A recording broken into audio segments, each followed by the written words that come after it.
A lelkiismereti szabadság alapvető emberi jog.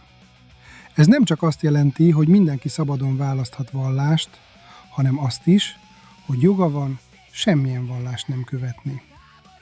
Számomra a vallásszabadság a vallásoktól való szabadságot is jelenti.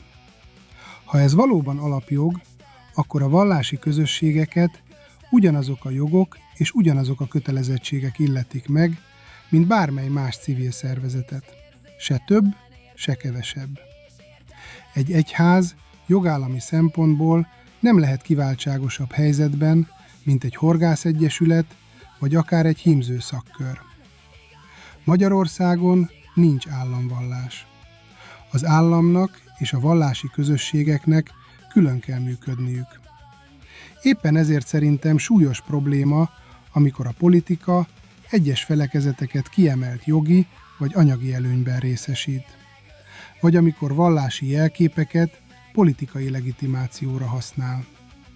Ez már nem semlegesség, ez kivételezés. Egy demokratikus jogállamban minden vallási közösség szabadon működhet. Mindaddig, amíg betartja az ország törvényeit. A saját szabályai természetesen lehetnek szigorúbbak, de kizárólag a saját tagjaira vonatkozhatnak. Nem írhatják felül a minden állampolgára egyformán érvényes törvényeket. És végül szerintem senkit nem érhet előny, de hátrány sem, amiatt, hogy melyik vallási közösséghez tartozik, vagy éppen egyikhez sem. A jogegyenlőség csak akkor valódi, ha minden emberre egyformán vonatkozik.